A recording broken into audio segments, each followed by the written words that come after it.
Afternoon, everybody.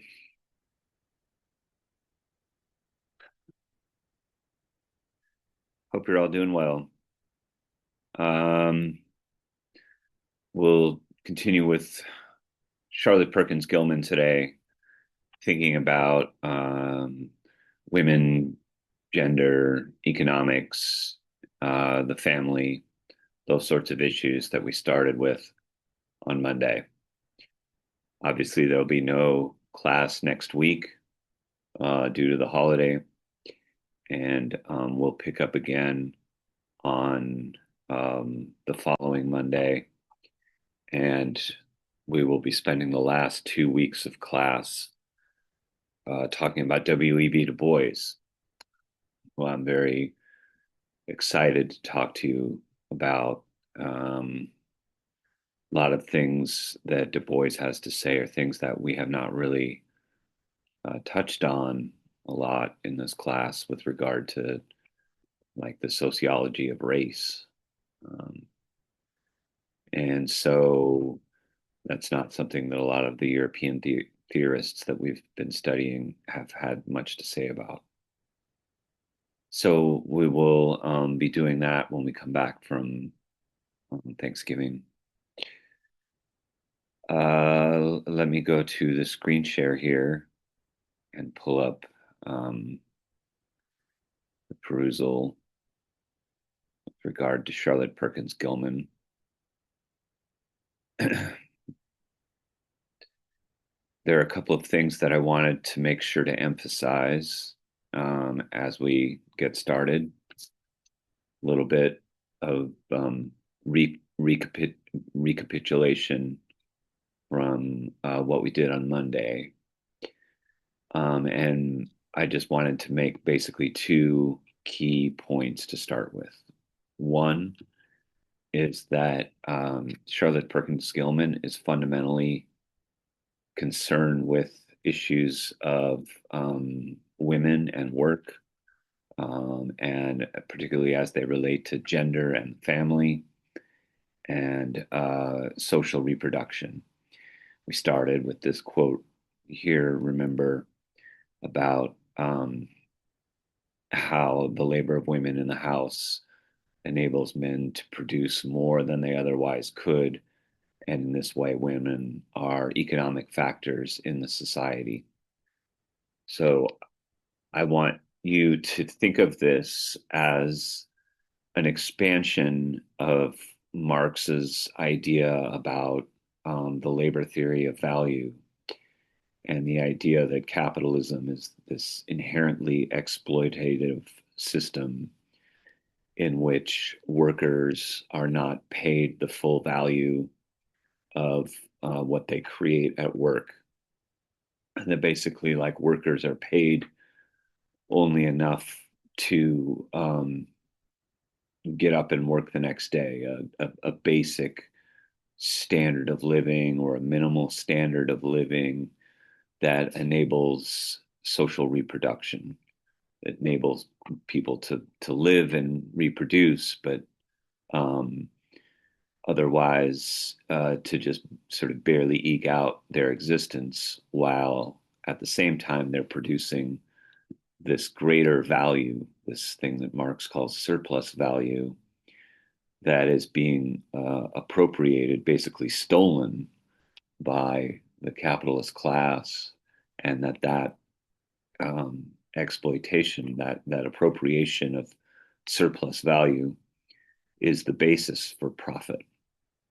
So the way that Charlotte Perkins Gilman is expanding on that is to look at the unpaid labor of women in the domestic realm. Um, so you might think of this in terms of like how Marx had defined the value of what he called labor power is in terms of how much it costs or how much time is needed to reproduce the worker's existence.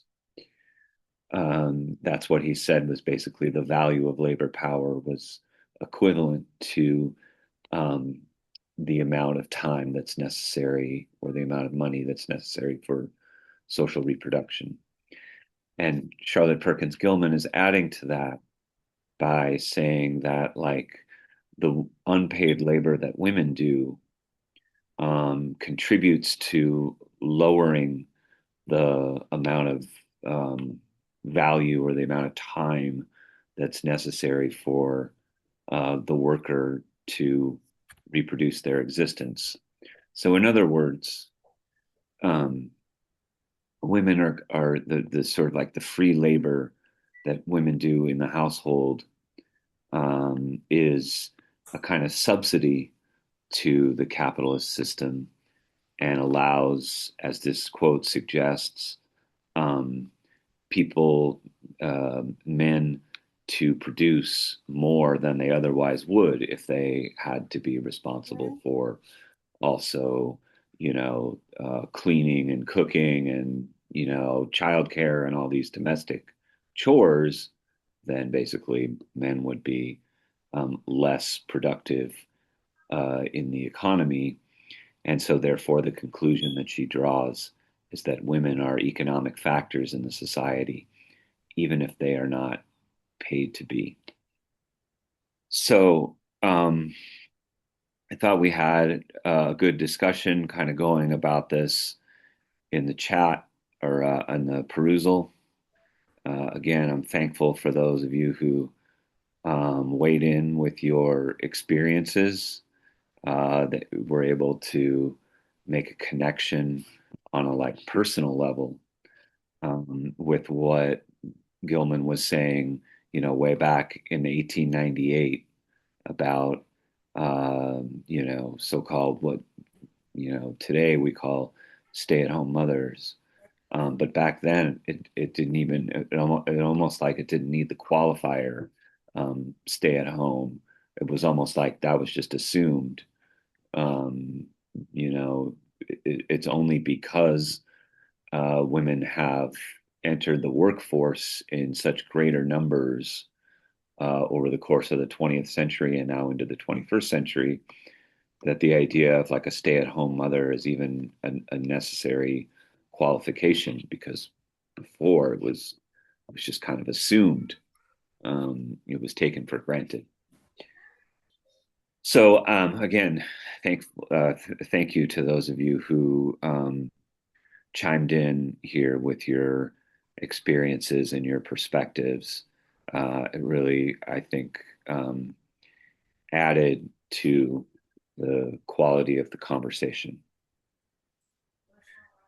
The second thing that I wanted to make sure to emphasize was about how Charlotte Perkins Gilman is part of this lineage of women who contributed to the development of sociology in these various ways. And in other words, that she was not the only one, that there were all of these other women who are listed here and who I didn't really get a chance to talk about last time. And so I want to kind of elaborate on this a little bit. Um, I did talk about Jane Addams and her contribution that she made in the development of Hull House in Chicago. Um, we will talk about Anna Julia Cooper um, when we talk about Du Bois. Anna Julia Cooper was a Black woman who was a lifelong educator. She lived to be 105 years old, which is just amazing.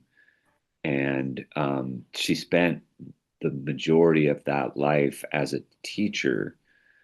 And what you have to understand is that she was part of like a generation of Black women who became teachers in the wake of the end of the Civil War and the beginning of what's known as Reconstruction. So during Reconstruction, after the Civil War, there's all these new schools that are being constructed, especially across the South. And there's this real hunger for education in the Black community of, people who had just been, emancipated from slavery.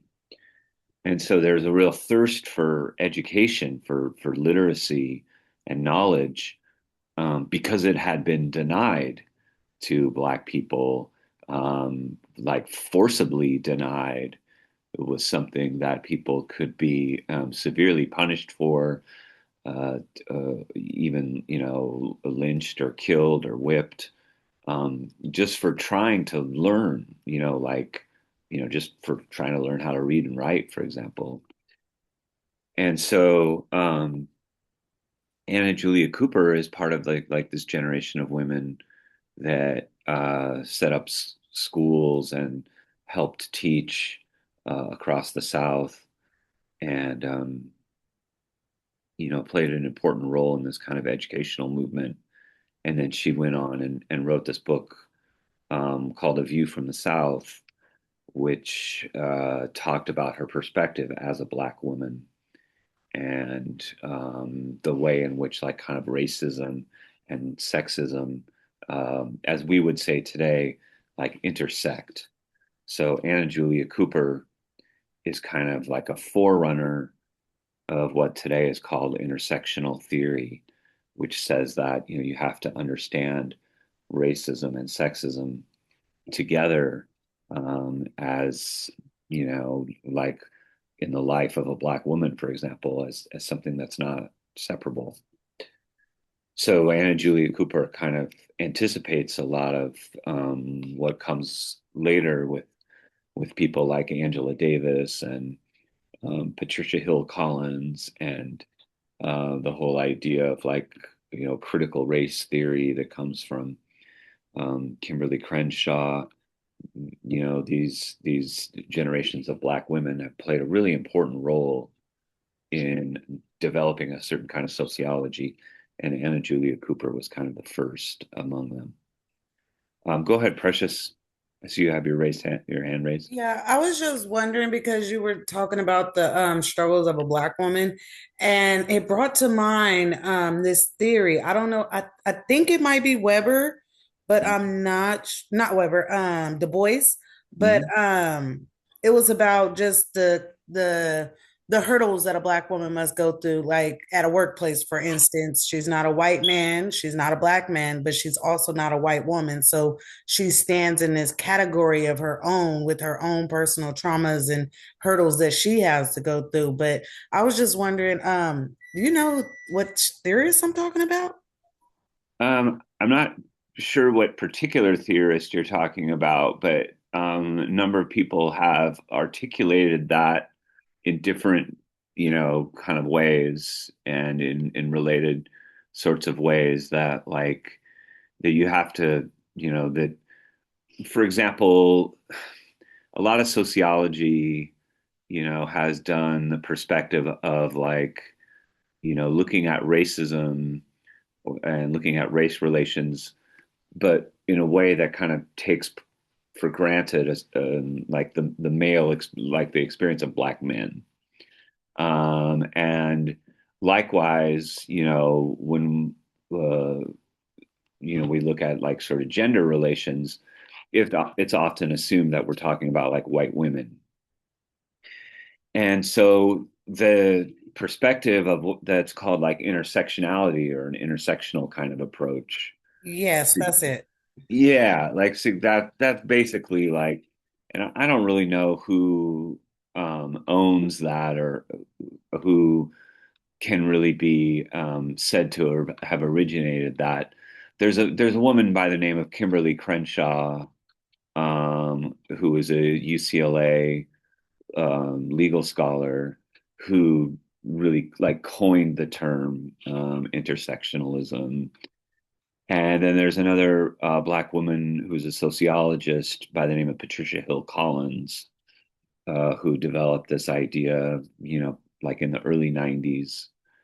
And also Angela Davis, I mean, the revolutionary, who, from the 1960s, who then, became a professor at Santa Cruz. Um, Angela Davis wrote a book called Women, Race, and Class, that developed this kind of like intersectional approach, that you have to, look at these things simultaneously, like how they kind of intersect.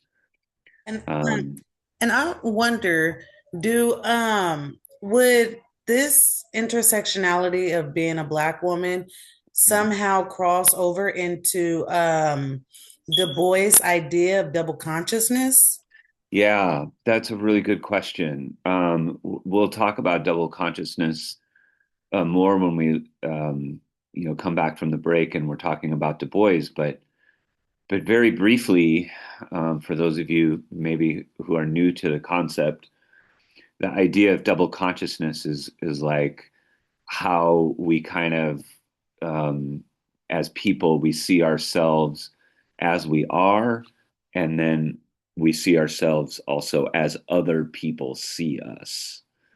And Du Bois talked about how to be black in America is to have this kind of duality in a really extreme kind of way, where there's kind of like who you are on the inside and how you see yourself, but then you realize like how, kind of like dominant white society sees you through this lens. He says a lens of pity and contempt, right? So like they both like hate you and feel sorry for you at the same time, right? Pity and contempt. And so Du Bois is talking there about like kind of like the social psychology, like the socio the psychological consequences of racism, and how people can internalize this sense that like other people look at them through this lens of pity and contempt, through this kind of lens that has nothing to do with them themselves. It has everything to do with, kind of like the white society that projects these things onto Black people. Black people haven't necessarily done anything to, sort of earn that stereotype or whatever. This really says more about the white people and the white society that are making these kinds of judgments.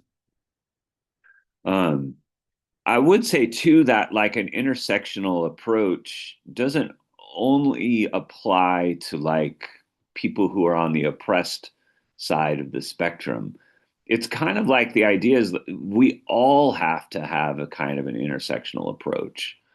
So for somebody like me who's like, a straight white guy, I also have to think about these things in terms of the intersectionality of my like privileges and power, and I kind of got to move through the world. And I try to do this and have tried to do this since I was a young man to move through the world with an awareness of those kinds of privileges and power.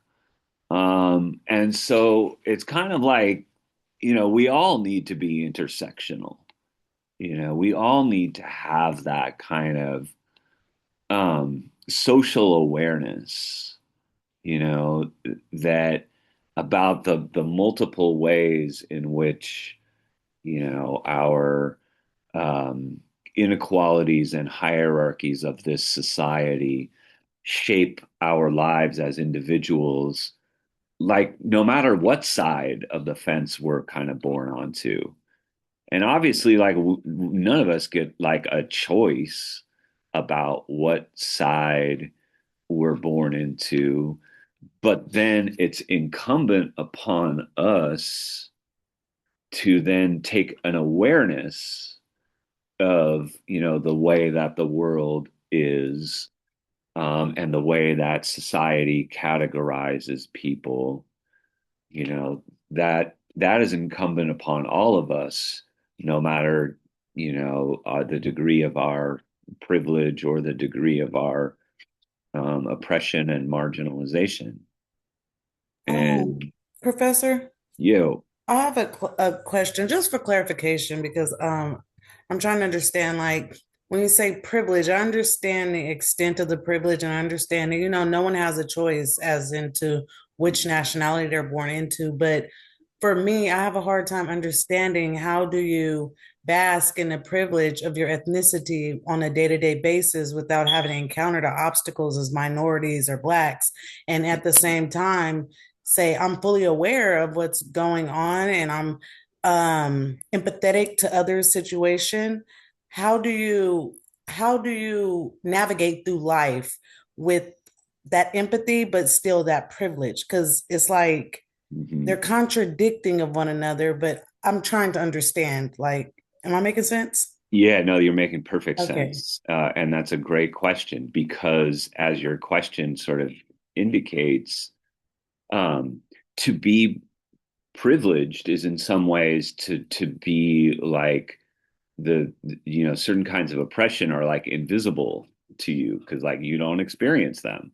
This is like, I get, let's say, like pulled over by a police officer, and I have the same kind of like, experience, that other people might have, given their racial characteristics or ethnicity or what have you.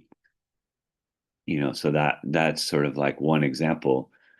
But I think that that's a big thing about like why it is that people who are on kind of like the privileged side of the spectrum, whether it's in terms of race or gender, like they don't see it, like they don't, they kind of like don't see, um, and maybe take for granted the kind of privileges that they might have. And so for a lot of people, kind of go through life kind of oblivious. One of the things that has been very rewarding in my life, while also, kind of challenging or difficult at times, has been this being a sociologist and studying these kinds of issues that have given me a kind of broader perspective on things that I don't necessarily experience myself. You know, I don't, experience like the oppressiveness of the criminal justice system firsthand, but I've taught enough and read enough and, and studied enough to kind of know about these things that otherwise, like, if I was like, a software engineer or something like that, or just like an accountant or a lawyer or a businessman, you know, I might not know about and I might take for granted. I don't know if that's a great answer to your question. Yes, it is. And I thank you for taking the time to answer because I know it's a challenging topic, but education is pretty much the key because I find myself doing that a lot. Like I was reading about ethocentrism, if I'm Uh-huh. pronouncing that. Ethnocentrism, yeah. Uh-huh. Yes. And I realized that without this sociology perspective and critical analysis of just cultures and diversity and everything, like we are all that way in our own way, if that makes sense. It Without the does. education, it's just like, I don't know, because what's a downer to us is an upper for someone else. So, yeah, thank you. Yeah. So yeah, like ethnocentrism is kind of like the idea that like whatever culture you're born into, you just like you take that for granted. You take that perspective for granted. You're like a fish in water that just has always been in water and you never know, you just take the water for granted. It's just like part of the what you breathe and see and feel. And to be ethnocentric is in that way. It's just like, oh, like the Western way or the Western knowledge is just inherently superior or something like this. And it's important, to yeah, like education, I think is really important. Of course, obviously, I mean, as an educator, I think that is a important thing. I don't think it's the only thing. I think like experience is also very important. This is why it's important for people to travel. A lot of, sort of epiphanies and realizations I've had have not just been from like reading about stuff in books, but about like going to other cultures and going to other countries and seeing the different ways that people live. And it gives you a kind of like a new perspective on your own way of being. It gives you're like a fish out of water, right? Like when you're traveling, you just all of a sudden you're confronted with people and culture and food and language and music that like you're unfamiliar with, and it gives you, I think, a wider view of the world and of your own culture and background. So like, yeah, education, of course, important, but also travel experience and just kind of like living your life with, you know, I don't know, just being open to, new things and um, open to different experiences. Um, yeah, that's, thank you for the question. Um, and I hope that I shed some light on it, at least from my own particular perspective on things. Yes, you did. Thank you. I was really trying to understand it and you really put it in perspective. So thank you. Cool. Yeah, it's definitely like a thing I think we all should be thinking about in our own kind of ways. And as a teacher, my job here is not to give you the right answer. Um, because like, first of all, there kind of is no right answer. My job as a teacher is to give you like tools that you can use to find your own answers. My job as a teacher is to give you the methods, the concepts, the theories, obviously introducing you to, these various theorists like we've done all semester. My job is to give you like a toolbox. And then you have to go out and use that toolbox and find your own answers and find your own truth. Um, and like that's the part I can't do for you. Like that's the part like you need to find those based on your own experience and your own perspective and the place where you're standing in this society. So yeah, that's been sort of like my kind of educational mission as a sociologist is I think of myself as like giving everybody a toolkit and like and showing them how to use it, but then like what you dig up with that toolkit, that's yours, you know.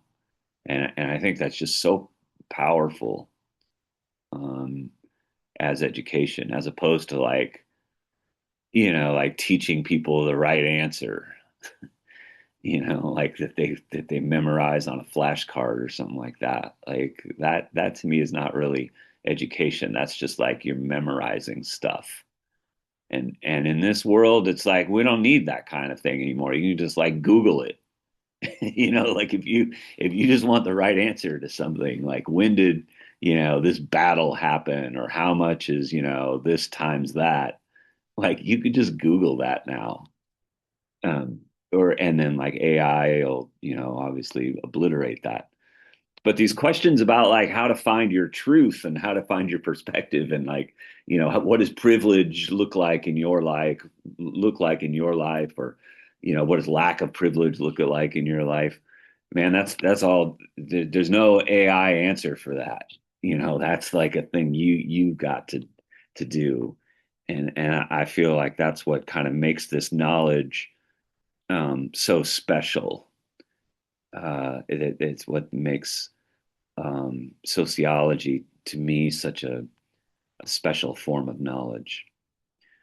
Anyway, I'm getting all like sentimental and stuff here. Got to stop that. Um, so I wanted to emphasize these influences on Charlotte Perkins Gilman, and just to give you a sense of like how she was part of this lineage of women theorists. Another one here is this woman Harriet Martineau, who's who really should be considered like the first female sociologist, the first woman sociologist, as it says here. Like that Harriet Martineau was more like Karl Marx's age, so she came a little before Charlotte Perkins Gilman, and she did a bunch of important things, including translating the work of Auguste Comte, and then coming to the United States, and traveling here from England, and then writing this book that was called Society in America. So I just wanted to give you this sense of like a lineage of women who've made important contributions to sociological theorizing, but haven't necessarily been recognized as such. Now, on to what she actually has to say, as far as a multi-dimensional theory of gender inequality. And that um, is there's part of this that I think is really good, and then part of it that I think everyone, including the editors, includes as kind of problematic. So, a multidimensional theory of gender inequality includes these three components. So, first, a Marxist emphasis on the economic and political basis for gender inequality.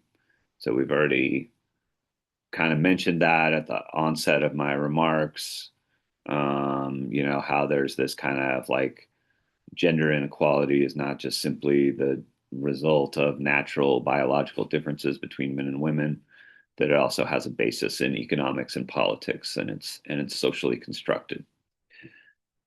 Secondly, a symbolic interactionist emphasis on how these gender differences are reinforced and institutionalized through the process of socialization. It seems like a few of you have some understanding of symbolic interactionism. I've seen it referred to in the perusal comments on a couple of occasions. I'm not exactly sure like what other classes you may have taken that would have introduced you to symbolic interactionism.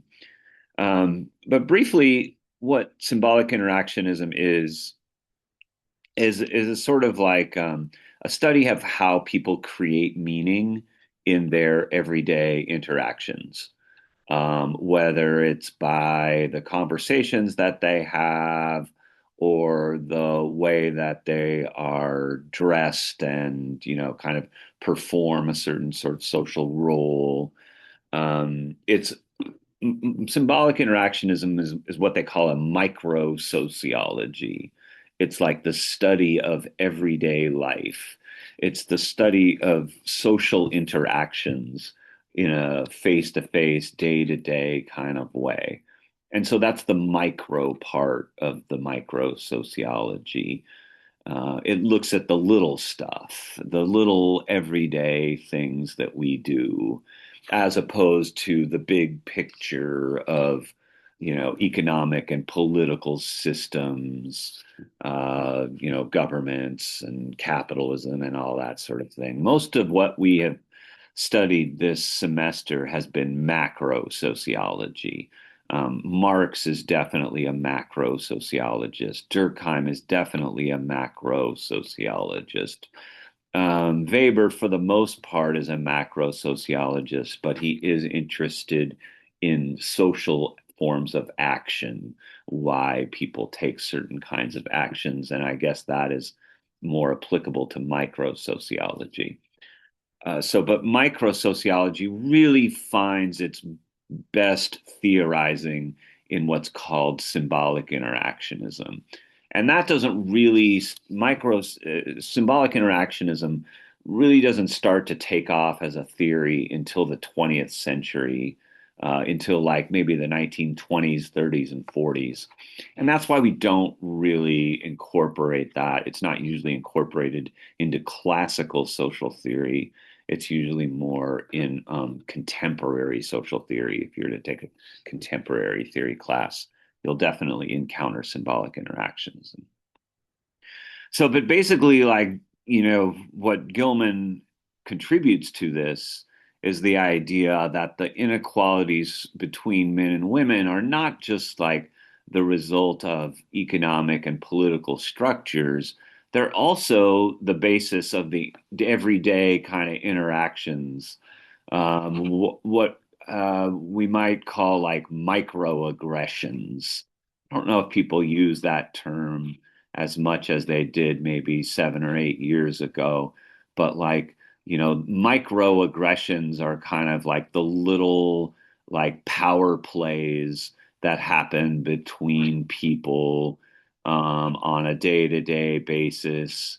And there's a lot of, let's say, gendered microaggressions that happen, in the workplace or on the subway or in the grocery store or, like just in day-to-day life.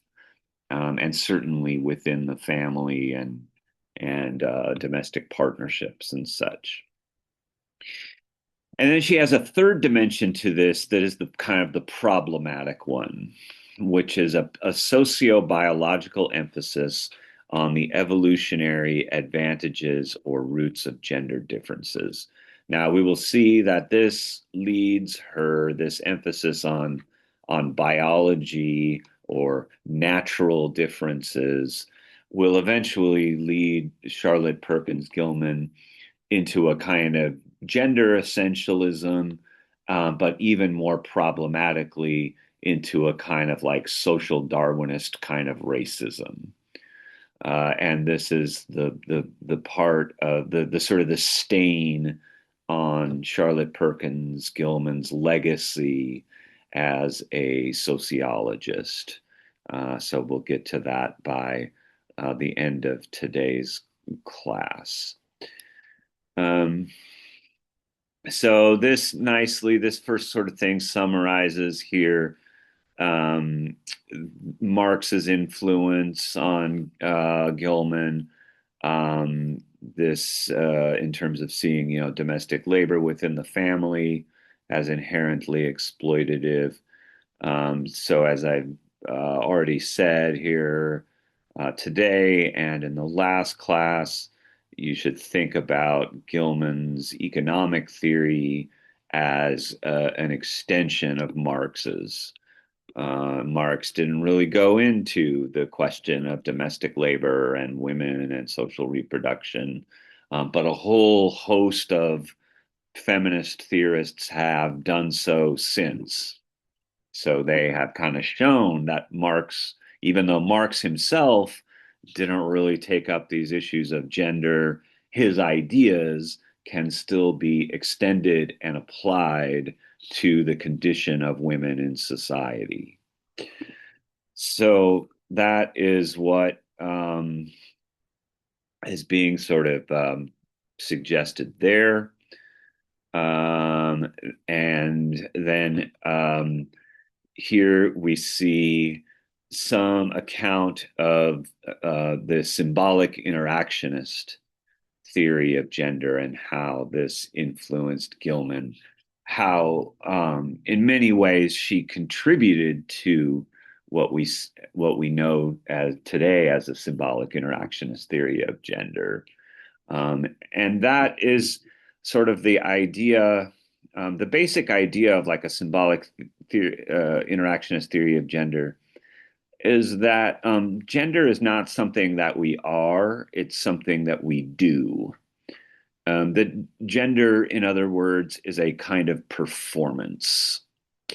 And again, it's a performance that both men and women engage in, and a performance that has, much like like when you're performing as an actor, you use props You use, you know, things that are, enhancing or signaling to other people about your gender, whether it's, clothing, makeup, shoes, hair, all of these ways that people sort of symbolically perform.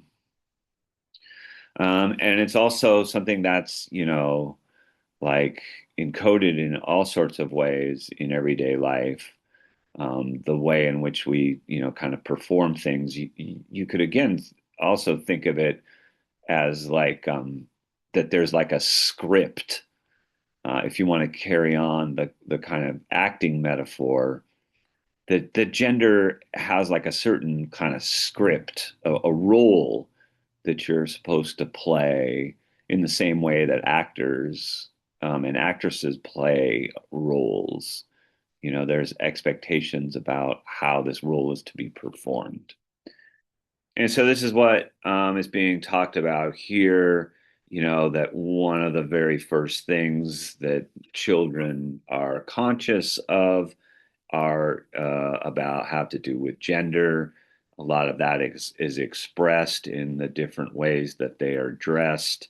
It's one of the very first things that you know, for a long time, parents have done is to code boys as blue and girls as pink in the way that they're clothing. This is how they're signaling to other parents about the sex of their child. So gender is something that is very like fundamental to the performance of self in everyday life. The performance of the presentation of self in everyday life is an idea that comes from a symbolic interactionist, a very influential one named Irving Goffman, who was a sociologist, was writing in like the 1950s and 60s. And so he talked about social life as a kind of like a drama, like a kind of theater in which we're all like playing a role for the audience, like we're performing. It's a very interesting way of looking at things sociologically, is to think about like, that we're all kind of like actors, like we're using props and we're following a script, and we're performing for an audience. And there's certain things that we want our audience to see, and like certain things that we want to like keep behind the curtain, that we don't want our audience to see, you know. Um, Goffman kind of picks up from this thing that William Shakespeare had said, like all the world's a stage, Shakespeare had said, and we are but actors. And so if you take that perspective as a sociologist, it becomes real interesting. You're just like, oh, I'm looking at people as if like they're always kind of like performing a role. They're like acting. They're like in this big drama, where they're trying to do this convincing performance for their audience. Highly recommend that book called The Presentation of Self in Everyday Life. It's a sociological classic written in 1959. And then Gilman kind of gets a little weird here, I think, personally, when she starts to get into kind of like biological differences between the sexes, and then biological differences between the races. And this is what leads her into this kind of like gender essentialism.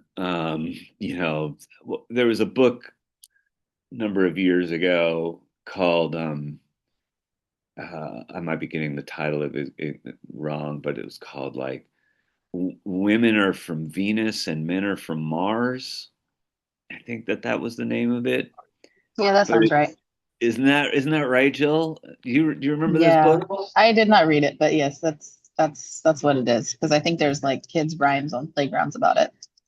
Yeah, exactly. I But didn't I'm know pretty that sure there were that's where that comes from. from rhymes from kids. No, from the book. I think I mean, I don't know what came first, but men are Yeah. from Mars, women are from Venus, or something like that. Yeah. Yeah. I can remember kids saying that when I was in elementary school and stuff.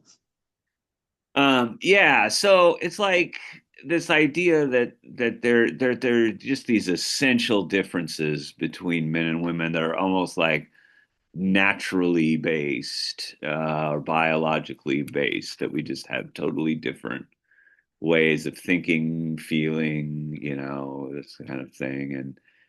And it's kind of like sociologists would kind of say that there are differences between men and women, but they're less the result of biology and nature and more the result of society, culture, politics, and economics. That if you look around the world, there's so much variation in the relationship between the sexes that it's hard to really generalize about some essential difference where men are from Mars and women are from Venus or whatever. Like, there's just so much variation that, like, obviously there are natural biological differences between men and women. Nobody's like really disputing that. But it can't really explain, a whole lot. It can't explain everything. There's so much cultural variation around the world in the relationship between the sexes that you need like a sociological theory more than you need like a biological explanation. At least that's what us sociologists kind of believe. But back in the day, in Charlotte Perkins Gilman's day, natural explanations, biological explanations, held a lot more weight. And we will see that those biological explanations were, kind of trotted out to explain the differences between men and women, but they were also used to explain the inequalities between the races. And this is something that Du Bois wanted to fundamentally challenge. There were all these sort of like biological theories of racism in Du Bois's day, that said that like there were these natural differences between the races, and that's why some were superior, like why, like European whites were superior and everybody else was inferior. They would do things like, measure people's skulls from different races and try to prove on the basis of these differences in skull sizes that, like, certain groups had therefore like higher IQs or, had, more intelligence, and therefore that was why they had more money and power and, wealth and land and stuff like that. And a sociologist would say, no, these are things that are actually the product of society and history and culture and politics and economics. They're not the result of nature and biology. But in the time, in the 1890s, the biological and natural explanations really had a lot of power. And it seems to me that Gilman kind of got sucked into this. So in one at one level, she kind of went on to, as it says here, to assert the natural superiority of the female sex. She enthusiastically endorsed the scientifically based gynocentric theory promoted by the sociologist Lester Ward, which suggested that the civilizing capacities of women could compensate for the destructive combativeness of men. So the idea that men are just naturally like violent, competitive, destructive. I don't know, that there's something in I don't know, testosterone or male genes or something like this that makes men just kind of like naturally like that. And that women are inherently also more like nurturing, more, as it says here, like civilizing, that they domesticate these rough and tumble, barbarian men, these very uncivilized men who need women in order to kind of like, civilize them. That kind of like turns, it basically takes the existing gender essentialist idea that, men are competitive and violent, and women are nurturing and caretaking.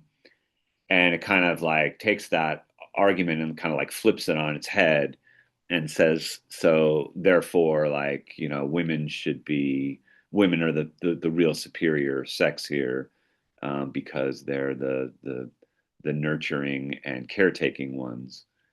But it doesn't really like challenge, or it just kind of takes for granted this assumption that that's just the way things are. That just like men are from Mars and women are from Venus. Like, men kill and women take care.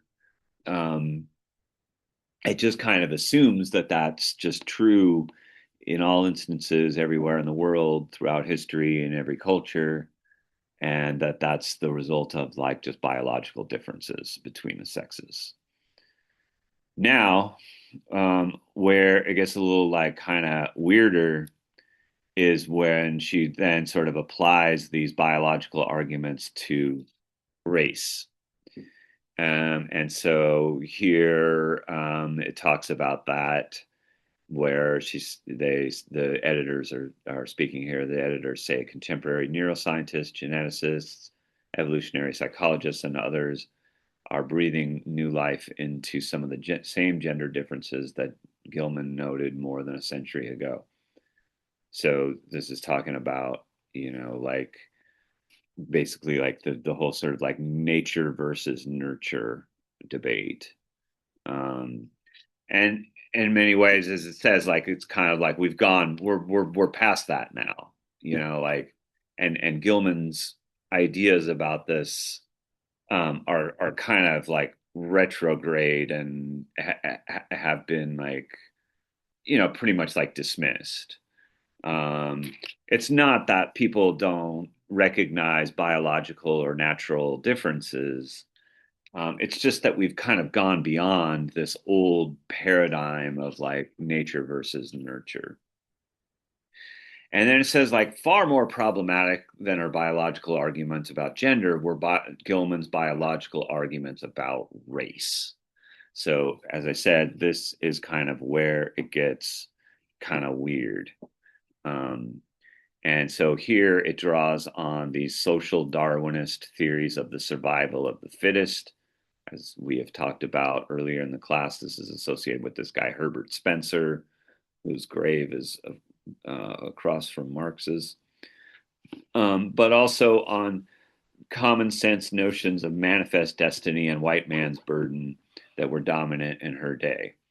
In other words, that it was just kind of assumed that white supremacy was just the order of the day, and the idea of like manifest destiny was like that, God had wanted white people to take over North America and drive the heathen indigenous Indians out, in the process.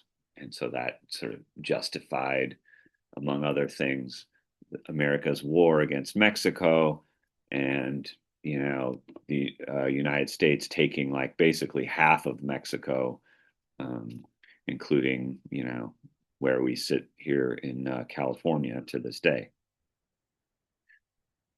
So Gilman's ideas about biology, and her sort of like sociobiological perspective gets really strained. It gets like racist, when it comes to applying those ideas to race.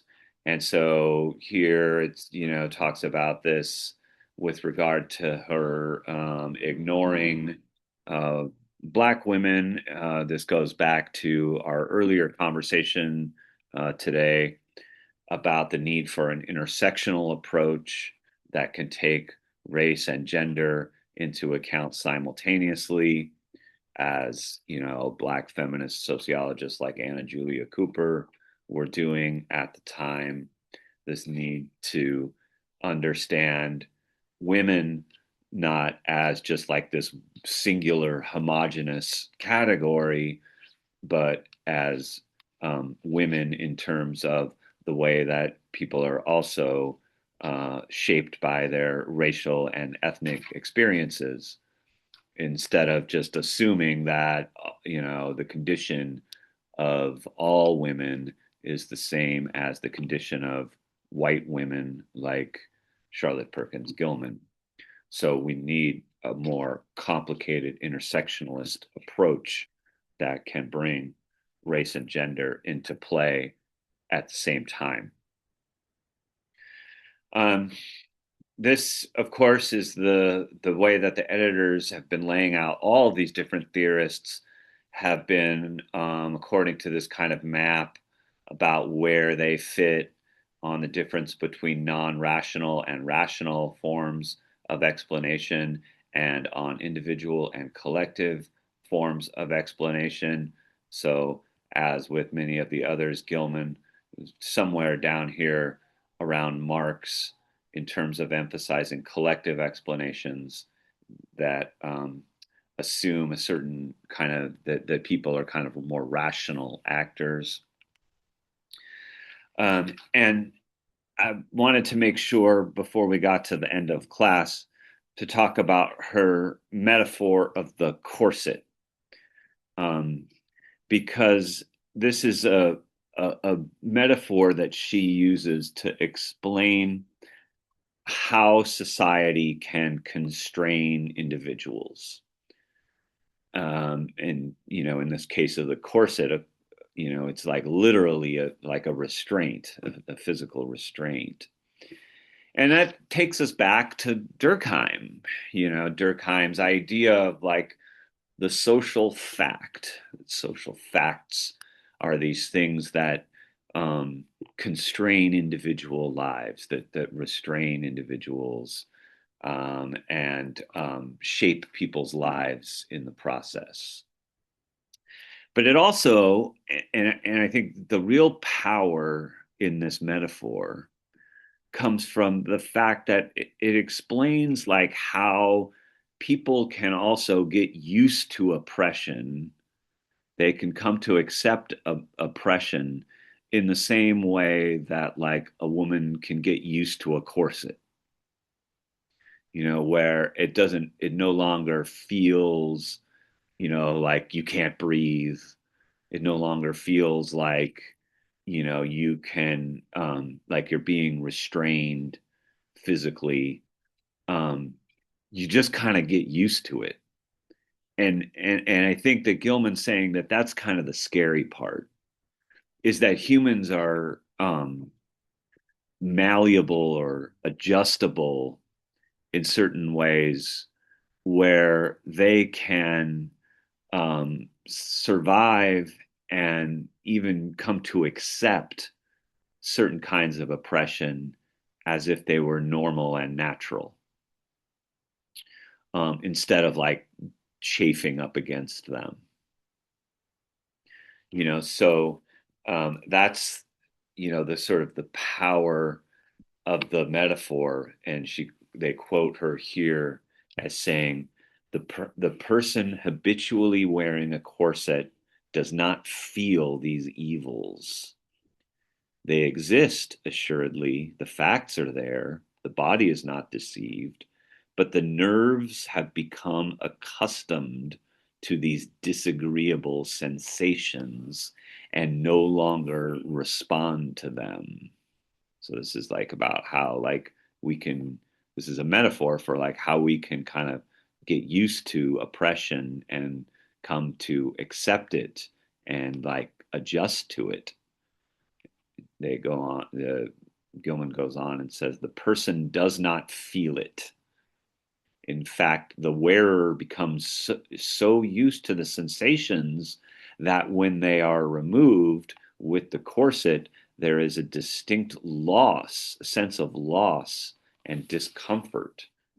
So that's real interesting. And again, I would say kind of depressing because it's like, once we are freed from the corset, we come to almost like miss it. There's a distinct sense of loss and even discomfort because our body has been so contorted to sort of fit this external restraint that when the external restraint is there, it's like we're an animal who's been let out of the zoo, and we come to, want to go back to what was, it might have been uncomfortable, but it was like secure and known. And so I think that this is, kind of a powerful metaphor. You see here this famous scene from the movie Gone with the Wind, in which like Hattie McDaniel um, is playing the so-called Mammy character, who's fitting Scarlett O'Hara, who's played by Vivian Lee, into this corset. This very famous movie. And so again, to kind of think about, like, um, yeah, about this as a constraint, and as you said, Precious, in the chat, I was just looking at, that this becomes life, and this becomes like just kind of what people come to expect, um, and maybe even feel like uncomfortable if it's not there anymore. you know so this, I think, is a sort of a powerful kind of metaphor that Gilman uses to describe how people are socialized. And again, I encourage you to compare that with like Durkheim's notion of the social fact, the way that people are kind of like constrained in these ways. So, in the yellow wallpaper, and some of her other kind of writings, including Women in Economics, this is where Gilman sort of fleshes out these ideas. Remember, of course, the yellow wallpaper is her um, sort of autobiographical story of her own, like, kind of postpartum depression, in which she's basically forced to into a life of bed rest. And so as you're reading that, the story is kind of a story of a, where we're taken inside the mind of someone who's gradually kind of going mad, someone who's kind of going insane. And so that's the perspective of this kind of story. And again, I think it's kind of a metaphor in the same way that the corset is a sort of a metaphor for people's oppression. Mm. So I think that's pretty much like where we're going to end off today. I'm going to end up a few minutes early here. Um, and then on when we get back from the break, so a week uh, from last Monday, we'll spend the last 2 weeks of the class talking about W.E.B. Du Bois. I just wanted to wish you all a happy Thanksgiving, or whatever it is that you celebrate during the holiday, and I hope you all have a lot to be grateful for, and that you all recognize the things that we have to be grateful for. It's not always easy to remember all the things that we have to be grateful for. Sometimes it requires a little effort have to put in a little effort to remind ourselves about all the things that we have to be grateful for. And it's kind of like one of the things I like about this holiday is it's a good exercise, or like a good excuse to slow down and pause and think about, all the things that we can be thankful for. Um, I think that that's an important sort of thing in life, is to remember all the things that, you know to take some time to be thankful. So I hope that you all take some time to be thankful this week, and then I'll see you like back in it'll be almost December then, and we'll start talking about Du Bois. And until then, thank you, and have a good rest of your day. Bye.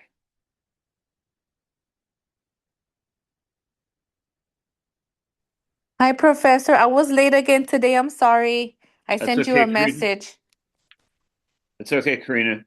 Thank you so much. Happy Thanksgiving. You too. Okay, have a Bye. good day. You Bye. too. Bye.